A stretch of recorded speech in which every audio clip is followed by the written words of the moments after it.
to today's edition of Pegasus Test. On today's edition, we're covering the tactical leg extender. And what is a tactical leg extender?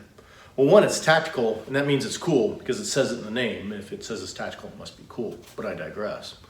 No, the purpose of the tactical leg extender is to get your holster off your belt and down on your leg. Why would you want this? Well, you may want it simply because you need the real estate on your belt, and what you want to put on that belt is slightly more important to you than your holster.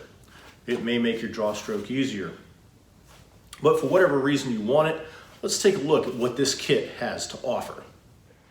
Okay, here is the tactical leg extender all laid out. Now, full disclosure, when I bought this from Varel Sthalekha, it comes with 4 pistol mag pouches. However, I've already used one on another piece of gear, so I'm only got 3 to display in this video. Also, disclaimer number 2, this does not come with the M12 holster that you see displayed here.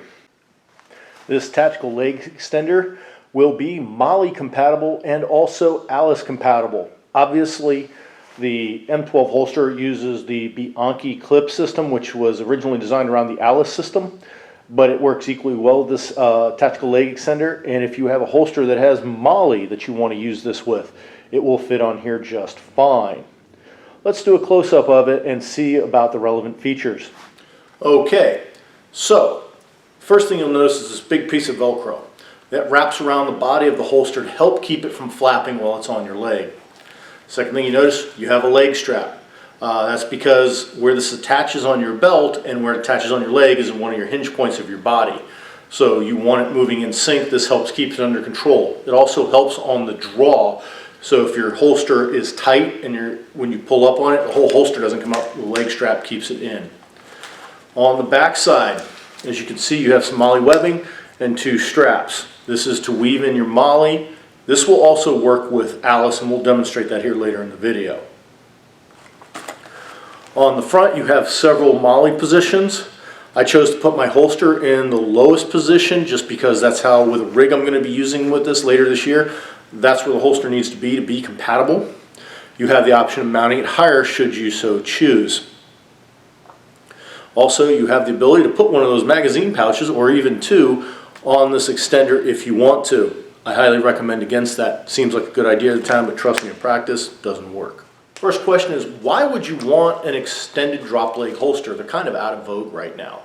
That's true, but they do serve their purpose. I mean, if they didn't, why would Han Solo use one? No, the reason I first got into drop leg holsters was in Desert Storm, aircrew. I noticed all the pilots in my birds would find some way to have a drop leg holster because when they sat in their pilot seats that were armored, it was a conventional holster just didn't work right.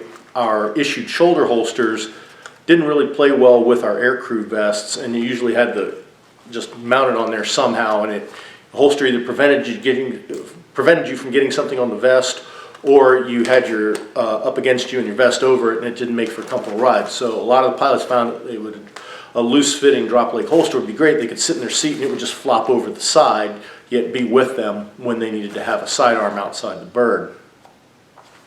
That's what got me on to drop leg holsters. And then in the 90s and early 2000s, drop leg holsters were all the rage.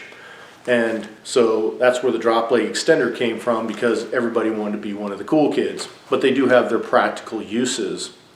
I'm going to go ahead and demonstrate how this works in both the MOLLE and the old Alice system, and I'll be right back. Okay, here's the USGI web belt with tactical leg extender in place, pistol in hand, and it does what it works. Leg straps in place so I can single-handedly draw this. Pistol's held in place. I can even single-handedly reholster and re-engage the flap. Nice addition to your web gear if you need it. Here's a close-up of the holster. As you can see, one-handed operation and one-handed reholstering and resecuring of the flap. Now, as you can see, it's dropped below my belt line, so with web gear and all that on, it gets it nice down and out of the way. Also, the leg strap keeps the holster moving with my leg, so it's not flopping around and getting in the way of things. Alright, here we see the tactical leg extender deployed on a MOLLE style battle belt. You retain all the functionality you just saw with the Alice system. You can one-handed operate the holster.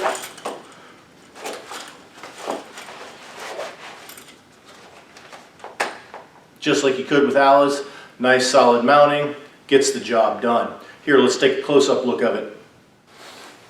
Here we see it deployed on the battle belt with Molly attached nice and solid, just like it did to the Alice belt. Still retain the one-handed utility.